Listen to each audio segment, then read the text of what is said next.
In the 1930s, the German Chancellor Adolf Hitler sought to regain what Germany had lost after the humiliating defeat in World War I. He invaded Austria and Czechoslovakia. When Germany invaded Poland, Chamberlain had no choice. In 1939, 3rd of September, he told the British people, "This morning, the British ambassador in Berlin handed the German government a final note stating that unless we heard from them by 11 o'clock, they were prepared to withdraw their troops from Poland or a state of war would exist between us. I have to tell you now that no such undertaking has been received, and consequently this country is at war with Germany." Fearful of gas attacks, many children living in cities were sent to the safety of the countryside, with a name label, a gas mask, and a small suitcase containing the few possessions. They left their homes and families to live with strangers. Patricia and Marjorie Thomas were 8 and 6 years old when they stood under the market house in Minchinhampton waiting to be billeted. They had come from Birmingham. They were taken to live with Miss Eva and Miss Jessie Kirby on Well Hill. Their home was a loving and caring one. They had a bath. For other evacuees, the experience wasn't so happy. Before invading Britain, Adolf Hitler wanted the German Air Force, Luftwaffe, to destroy the Royal Air Force. So began the Battle of Britain in the summer of 1940. In May 1940, Winston Churchill was Prime Minister, and he said this to Parliament: "British airmen, undaunted by odds, unwearied in their constant challenge and mortal danger, turned the tide of the World War by their prowess and their devotion. Never in the field of human conflict has so much been owed by so many to so few." In total, the Luftwaffe lost 2,698 skilled airmen. The RAF lost 1,545. The Battle of Britain was won, and Germany never invaded Britain. On 7th of September 1940, the RAF began bombing German cities and the Luftwaffe bombed British cities. St Luke's Primary School in Birmingham, the school Patricia and Marjorie Thomas had gone to before being evacuated, was bombed and destroyed. City dwellers across Britain learned to combine the continuing routines of a normal life with the Blitz. The rising wail of the warning sirens, the menacing throb of the approaching bombers, the whistle and crump of falling bombs, the rattle of incendiaries on roofs and streets that sizzled in bluish-white flames. For those people, the Blitz felt like the whole world was on fire. They would take shelter in Anderson shelters, which were built to survive anything except a direct hit, in Morrison shelters, in Brit public shelters, in basements, under railway arches, and in the London Underground tube system. Ships carrying supplies to Britain were often destroyed by German U-boats, so rationings were introduced. Each week an adult was allowed 4 ounces of bacon and ham, other meat worth 1 shilling and 2 pence. 2 ounces of butter, 2 ounces of cheese, 4 ounces of margarine, 4 ounces of cooking fat, 3 pints of milk, and 8 ounces of sugar. Clothing was also rationed. This encouraged people to repair their old, worn clothes because they couldn't replace them all. People also grew as many vegetables as they could to supplement their weekly food rations. Propaganda posters encouraged people to make, do, amend, and dig for victory. With so many men away fighting, the war gave many women the opportunity to do jobs they weren't allowed to do before.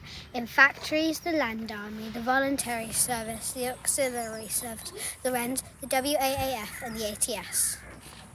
In factories, women became considerably less than men, which attracted the hostility of working men who thought a woman's place was at home. However, the war helped many women achieve greater equality with men. On 7th of May 1945, Germany surrendered and Britain celebrated the day victory in Europe.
Commonwealth last for 1,000 years.